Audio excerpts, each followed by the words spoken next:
من جاء بالحسنة فله خير منها.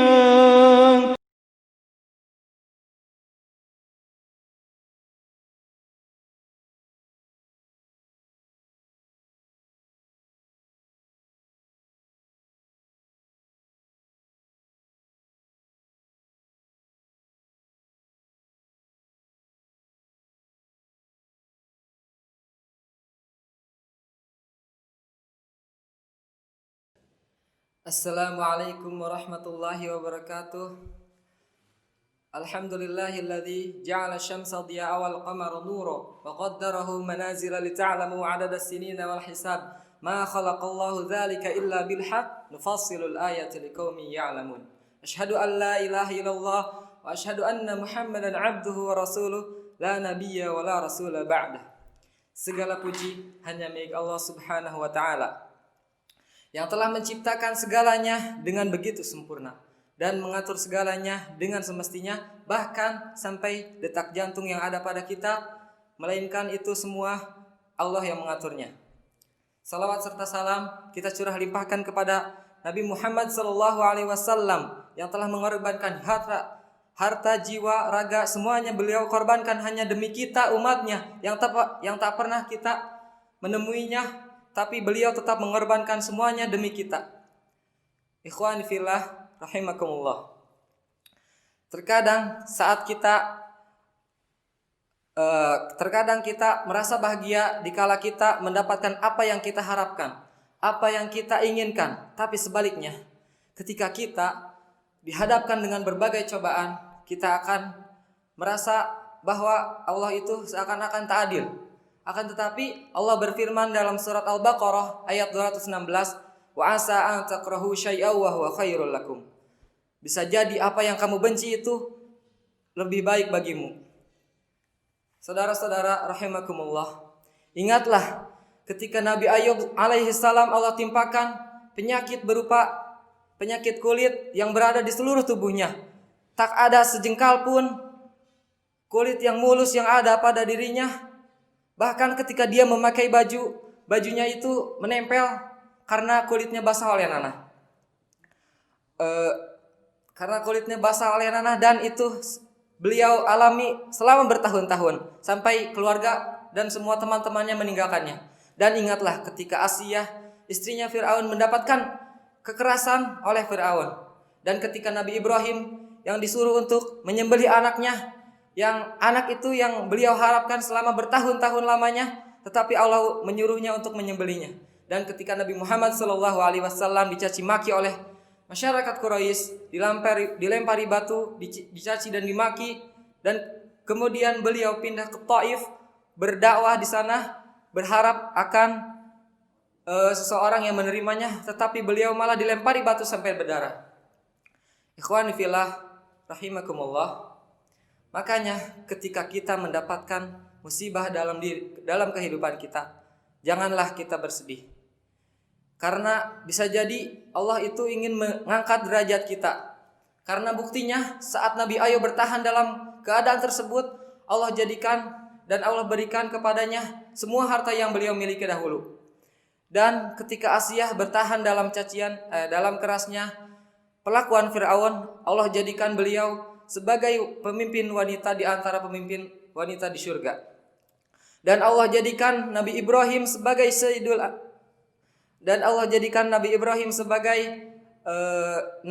ulul azmi. Dan Allah jadikan Nabi Muhammad sebagai sayyidul anbiya. Ikhwani fiddin rahimakumullah. Kesabaran dalam menghadapi cobaan akan menghasilkan kebahagiaan di akhirnya. Karena Allah berfirman, innallaha ma'as sabirin. Allah bersama orang-orang yang sabar. Ala inna nasrallahi qarib. Sesungguhnya pertolongan Allah itu dekat. Wa huwa ma'akum aina ma kuntum. Dan Allah bersama kalian dimanapun kita berada. Sekian dari saya, hadza minni wa akhiru da'wana alhamdulillahirabbil alamin. Assalamualaikum warahmatullahi wabarakatuh.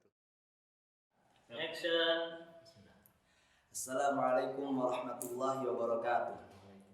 Alhamdulillahilladzi arsala rasulahu bil huda wa dinil haqqi liyudhhirahu 'ala dini kulli walau karihal kafirun. Assalatu wassalamu ala asyrafil anbiya'i wal mursalin wa ala ahlihi wa sahbihi wa man tabi'ahu bi ihsanin ila yaumiddin. Pertama-tama, marilah kita panjatkan puji syukur kehadirat Allah Subhanahu wa taala yang telah memberikan nikmat iman serta nikmat sehat sehingga kita dapat berkumpul di tempat yang insyaallah barokah ini. Salawat serta salam tak lupa kita curahkan kepada Nabi kita, Nabi Muhammad sallallahu alaihi wasallam. Karena dengan perantara beliaulah Allah banyak mengangkat kesyirikan, kezaliman, keburukan yang ada di muka bumi ini. Ayyuhal hadirun, Allah berfirman, wa basyiris sabirin, berikanlah kabar gembira kepada orang-orang yang bersabar. Siapa sih orang yang bersabar itu? Alladzina idza asabatuhum musibah qalu inna lillahi wa inna ilaihi raji'un. Orang yang bersabar itu apabila dia ditimpa musibah, apabila dia terkena musibah, dia mengucapkan inna lillah, kami milik Allah, wa inna ilaihi raji'un, dan kami akan kembali kepada Allah. Orang-orang yang seperti ini, ulaika alaihim shalawatun min rabbihim wa rahmah, Allah akan shalawat buat dia dan Allah akan memberikan rahmat kepadanya. Wa ulaika humul muhtadun, dan mereka adalah orang-orang yang mendapat hidayah. Ayyuhal hadirun, maka bersabarlah terhadap cobaan dan musibah yang Allah berikan kepada kita. Bukankah orang yang sabar dekat dengan Allah Subhanahu wa taala? Allah berfirman, innallaha ma'as sabirin. Bukankah sabar dapat menghantarkan kita ke surga? Kalimat pertama yang malaikat ucapkan kepada ahli surga yaitu sabar. Di mana ketika malaikat masuk ke dalam pintu-pintu surga kemudian mengucapkan selamat kepada ahli surga, apa ucapannya? Ar-Ra'd ayat 23, Allah berfirman, salamun alaikum bima sabartum, selamat kepada kalian yang telah sabar dalam menjalani kehidupan ini. Selamat kepada kalian yang telah sabar menaati perintah Allah dan menjauhi larangannya. Ayyuhal hadirun, setiap anak Adam yang lahir dan hidup di muka bumi ini udah menjadi konsekuensi bagi mereka akan ditimpa kesedihan, kelaparan, ketakutan, dan sebagainya. Maka Allah perintahkan kepada mereka, khususnya kepada orang-orang beriman, untuk bersabar. Allah berfirman, ya ayyuhalladzina amanu sabiru wasabiru. Di ayat yang lain, wasta'inu bis-sabri was-salat. Kemudian Allah juga memberikan pelajaran, memberikan contoh kepada kita dengan cerita-cerita umat yang terdahulu. Sebagaimana dengan ceritanya Nabi Ayub alaihissalam. Begitu juga Allah memberikan contoh kepada kita dengan manusia yang paling mulia di muka bumi ini. Manusia dengan tingkat kesabaran yang paling tinggi, dengan akhlak yang paling luhur. Dia adalah Rasulullah sallallahu alaihi wasallam. Kemudian dengan risalah yang beliau bawa, beliau mengajarkan arti kesabaran kepada sahabatnya. Kemudian mereka mengamalkannya. Ayyuhal hadirun, tidaklah Allah memberikan musibah dan cobaan kepada manusia melainkan hamba tersebut bisa menghadapi dan memikulnya. Allah berfirman, wala nukallifu nafsan illa wus'aha. Ayyuhal hadirun, tidaklah Allah memberikan cobaan kepada kita melainkan Dia adalah orang yang paling mulia. Maka semakin berat Allah memberikan cobaan kepada kita, maka semakin mulia orang tersebut. Ini saja yang bisa saya sampaikan. Hadam ini. Assalamualaikum warahmatullahi wabarakatuh. Assalamualaikum warahmatullahi wabarakatuh. Segala puji hanyalah bagi Allah yang maha terpuji, maha suci, maha mulia, maha keras dan tegas, maha yang berkehendak sesuai dengan kehendaknya. Salawat serta salam semoga selalu tercurah kepada Nabi Muhammad sallallahu alaihi wasallam, kepada keluarganya hingga kepada kita selaku umat akhir zaman. Wahai saudara-saudara, sungguh jika kalau misalkan ujian tengah datang kepada kita, kita akan merasakan beban yang sangat berat yang kita pikul. Sehingga seolah beban itu hidup, beban itu masuk kepada pikiran kita dan menguasai pikiran kita. Dan seolah-olah ketika saat itu kita merasakan dunia itu, kita merasakan seperti kita orang yang termalang di dunia ini. Mengapa demikian? Mengapa itu bisa terjadi? Apakah kita diintimidasi sehingga kita menjadi orang yang merasa terbebani? Apakah kita orang yang selalu dicaci maki sehingga kita merasa orang yang selalu sakit hati. Wahai saudara-saudara, jika seandainya engkau dicaci maki, engkau seandainya caci maki, sungguh dulu Rasulullah Shallallahu Alaihi Wasallam telah di awal dicaci maki. Mereka orang-orang Quraisy mencaci maki Rasulullah. Mereka menganggap Rasulullah adalah orang gila. Mereka menganggap Rasulullah Shallallahu Alaihi Wasallam adalah tukang pesihir. Dan andai saja jika engkau dicaci, andai saja engkau diintimidasi, sungguh Rasul Shallallahu Alaihi Wasallam dulu pernah diintimidasi. Ketika Rasul Shallallahu Alaihi Wasallam tengah sholat di makam Ibrahim, di belakang makam Ibrahim, lalu datang seorang pemuda Quraisy, yaitu Utbah bin Abi Mu'aid. Ketika Rasulullah Sallallahu Alaihi Wasallam sujud, Rasul Sallallahu Alaihi Wasallam diinjak kakinya oleh Utbah bin Abi Mu'aid. Tidak sampai di situ, Utbah bin Abi Mu'aid melempar kotoran domba kepada Rasul Sallallahu Alaihi Wasallam. Bahkan ada seorang laknatullah datang kepada Rasulullah. Wahai Muhammad, sesungguhnya aku sekarang mempunyai sesuatu yang bisa melindungiku, yaitu kuda. Di sana itu aku akan membunuhmu nanti. Apakah Rasulullah SAW ciut nyalinya? Tidak. Apakah Rasulullah SAW balik ke belakang? Tidak. Saudara-saudara. Dan apakah Allah Subhanahu Wa Taala mengujimu tentang harta, tahta dan wanita? Maka Rasul SAW telah diuji oleh orang-orang Quraisy, kafir Quraisy. Ketika saat itu orang-orang kafir Quraisy datang kepada Abi Thalib. Wahai Abi Thalib, sungguhnya anak keponakanmu itu telah mencerai-beraikan kita. Kalau misalkan dia dakwah hanya untuk mencari harta, sungguh kami akan mengumpulkan harta itu, dan kemudian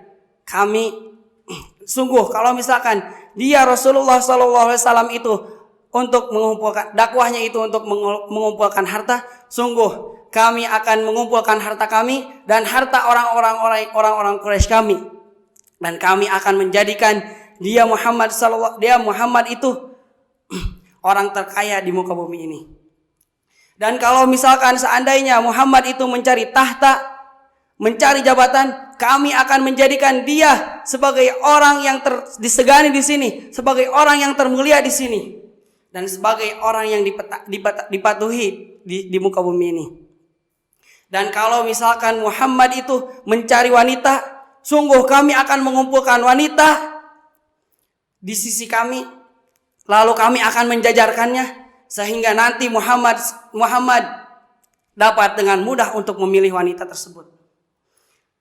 Lalu saat itu Abi Thalib berangkat menemui Rasulullah SAW. Kemudian Abi Thalib menceritakan kisah tersebut. Tapi apa jawaban Muhammad SAW? Jawaban Rasulullah SAW, Wahai Abi Thalib, sungguh demi Allah, kalau misalkan orang Quraisy itu menjadikan matahari berada di tangan kananku dan menjadikan bulan di tangan kiriku, sungguh demi Allah, aku tidak akan berhenti untuk dakwah ini, atau aku mati binasa karenanya.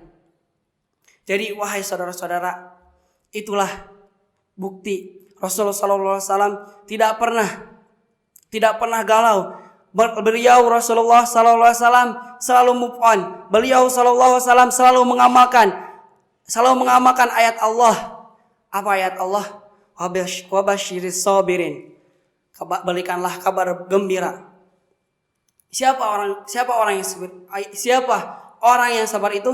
Alladzina idza asabathum musibah, ketika orang itu ditimpakan musibah kepadanya, qalu, mereka berkata, innalillahi wa inna ilaihi raji'un. Dia berkata, innalillahi wa inna ilaihi raji'un. Apa balasan bagi dia? Ulaika alaihim salawatum mir rabbihim warahmah. Balasan bagi dia yaitu ampunan dari Tuhannya, dari Rabbnya, dan rahmah. Ulaika humul muhtadun, dan dia adalah orang yang mendapatkan petunjuknya. Maka apa alasan kita buat kita berpikir menjadi orang termalang di dunia ini? Maka move on lah saudara-saudara. Jika misalkan engkau sangat berat ditimpa ujian oleh Allah, maka sungguh Allah adalah Tuhanmu. Dia yang menciptakanmu. Dia yang menciptakan langit dan bumi. Allahu Akbar. Ketika engkau ditimpakan musibah, engkau timbang gelar sejadahmu, lalu kau berkata, "Ya Allah, sungguh aku bercurhat kepadamu." Dan ungkapkanlah apa yang isi hatimu. Maka insya Allah Allah akan menolongmu. Assalamualaikum warahmatullahi wabarakatuh.